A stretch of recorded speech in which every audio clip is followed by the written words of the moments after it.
Well, welcome everyone to this Wiley Government Contracts podcast. I'm John Prairie, a partner in the Government Contracts Group at Wiley Ryan. I'm joined by my colleague, Cara Lasley, who's a senior associate. Wiley's government contracts practice is well known for, among other things, our bid protest practice. We handle several hundred protests a year, both filing them, defending against them, and perhaps most prominently, counseling our clients through the debriefing process. Some of our best work is done in convincing clients not to protest or helping them find out why they didn't win a contract and can avoid a protest altogether. But we spend a lot of time dealing with post-award debriefings, and that's the topic that we're going to be talking about here today. 'Tis the season for debriefings. It's the end of the government fiscal year coming upon us.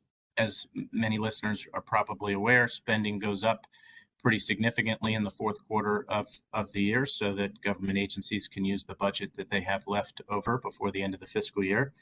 And as a result, protests are up. The stats show that protests in September and October are notably higher than other months of the year.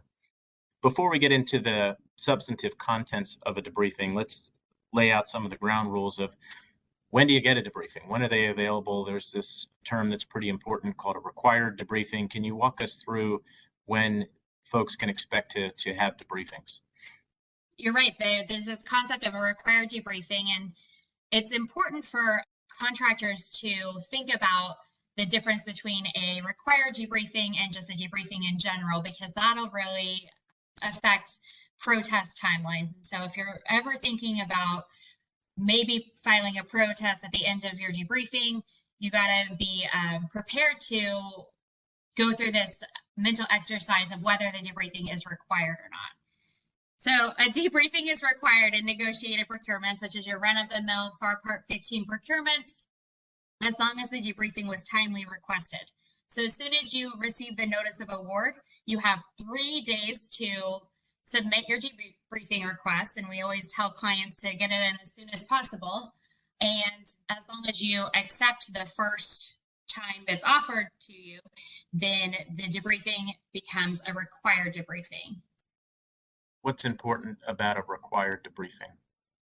So the timeliness of a protest for purposes of going to GAO really triggers on the required debriefing versus just being provided a debriefing in the first place.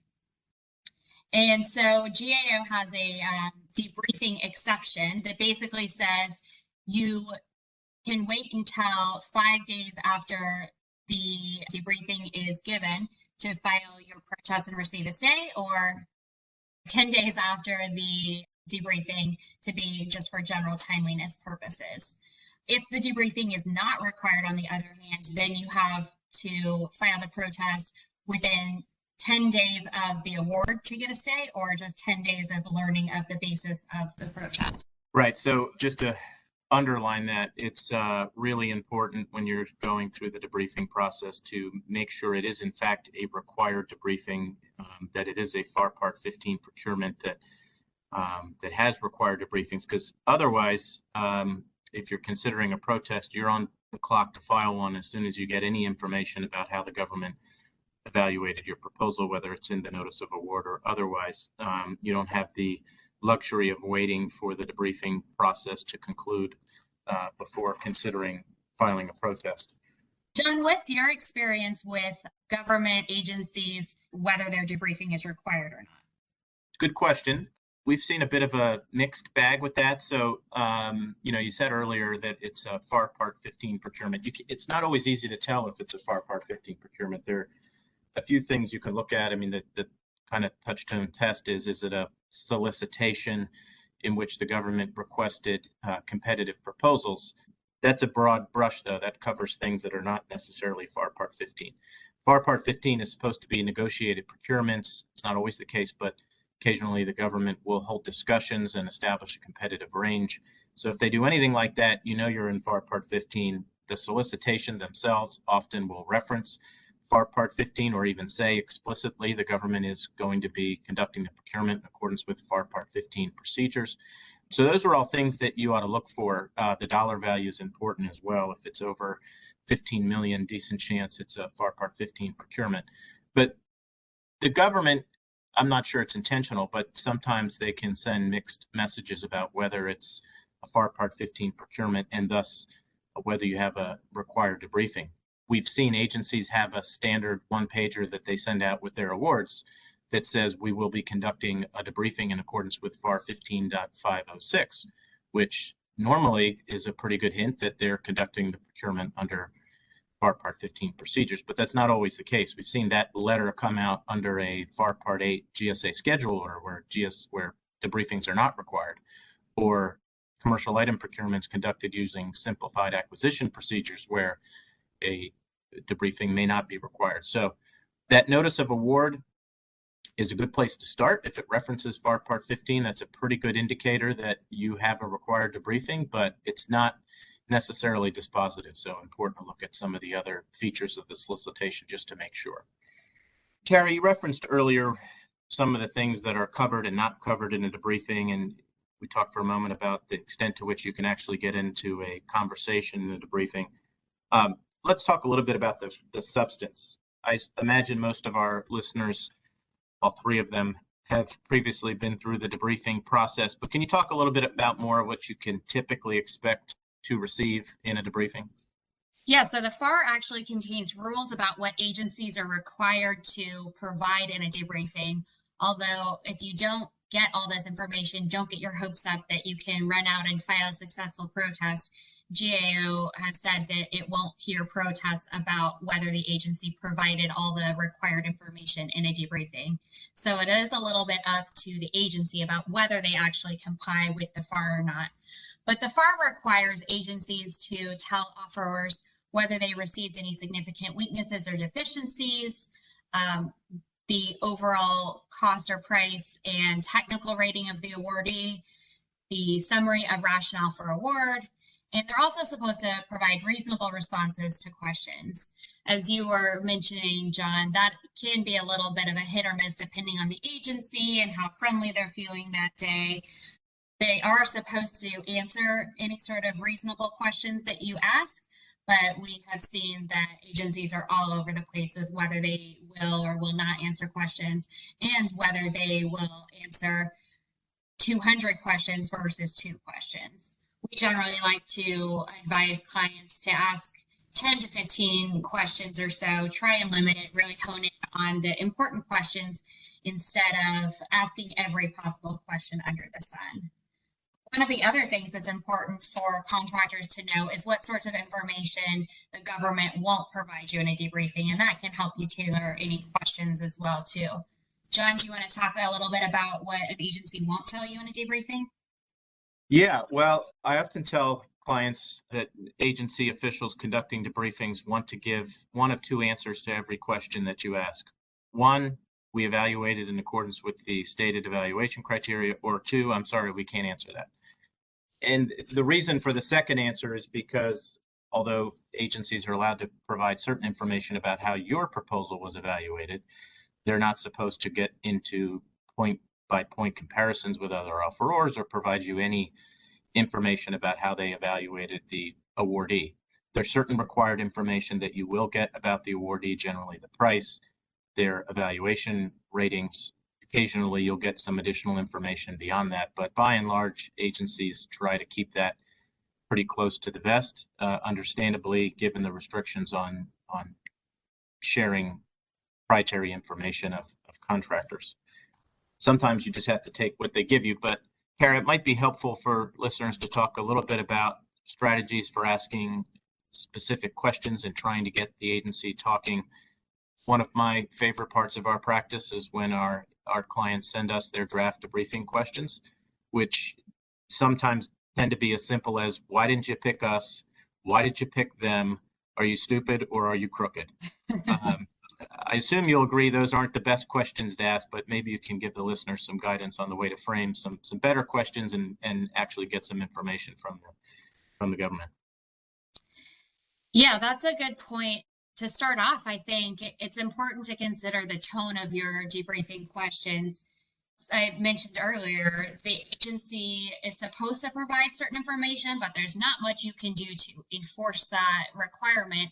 So the real only way that you can get the agency to answer questions is to try and be nice and to indicate an interest to learn more about your evaluation so that you can better your proposal going forward. I think overall we see that that's a more successful approach for framing of questions than going in and accusing someone of bias or arguing for a reevaluation in the debriefing questions themselves. I think we often see clients want to make their protest case during the debriefing, but personally never seen an agency take corrective action based off of a debriefing question, no matter how fully worded it was. So we think it's better to ask questions that are going to get you more information, and whether that's to help support a potential protest or just to learn more information, asking questions that are actually going to get information instead of making an argument is always better. Along those same lines, we often advise clients to make sure that you are framing a question in a way to avoid the answers that John mentioned earlier. You don't want to ask a question that is only going to get an answer that says we evaluated consistent with the terms of the solicitation. So instead of asking something like, did the agency evaluate past performance? Then the answer would be yes, consistent with the terms of solicitation, we evaluated past performance. Phrase the question instead as, how did the agency evaluate past performance? Or asking a little bit more specific question of whether there was any adverse past performance that was evaluated. Things like that will get you a little more information. Yeah, a trick we often use, I couldn't agree more, to try and phrase your questions as open-ended as possible. So rather than saying, for example, did the government conduct a cost realism analysis? That's real easy for them to say, yes, we did in accordance with the RFP. A trick that we use sometimes is to say something like, in conducting the cost realism analysis, how, if at all, did you consider X? Incumbent rates that we're paying today, or something along those lines. So you kind of force them to, instead of saying, yes, we conducted an evaluation, to explain how they considered a specific factor or factors that you think should have been considered in the evaluation. Another trick that we like to use is to ask the same question multiple ways. So in John's example of the agency's realism analysis, if you ask an agency whether it conducted a price realism analysis, a lot of times you see that contracting officers are alert that they're not supposed to conduct a realism analysis if it's not in the solicitation. So that's an easy answer. No, we did not conduct a realism analysis. But a follow-up question might be, did the agency evaluate the low price for whether the offeror understood the requirements? Which is the same thing. It's basically asking whether the agency looked at the price for purposes of the understanding of requirements, which is a realism analysis. But the agency in that circumstance might not be as attuned to what you're really asking. And so they might reveal a little bit more information, which gives you either another protest argument or a little bit of insight into the actual evaluation. So in the little time we have remaining, there are two quick points I want to make sure that we cover. The first is enhanced post-award debriefings. You've read a lot about that recently. Can you walk our listeners through what that is? Yeah, the enhanced debriefing is a new-ish strategy that DoD agencies are using, and it basically allows the agency to answer sets of questions after giving you an initial set of information. So if the agency gives you the information that it would normally provide in the debriefing, they're then required to allow you the opportunity to submit follow-up questions within 2 business days. And then they are supposed to respond to those follow-up questions within 5 business days. So we've seen that that's really helpful for clients, because oftentimes an agency will be less than clear in their initial debriefing or in the initial information that they give you. And this really allows clients the opportunity to nail down what actually happened or clarify anything that was inartful in what the agency said. It's also beneficial from a protest perspective for those that are considering a protest, because the contractor has 2 business days to ask these follow-up questions, and then the agency is supposed to respond within 5 business days. So that's an additional more than a week of time in there that gives your attorney an opportunity to either start working on the protest or gives the business team more time to decide whether a protest is something they want to pursue.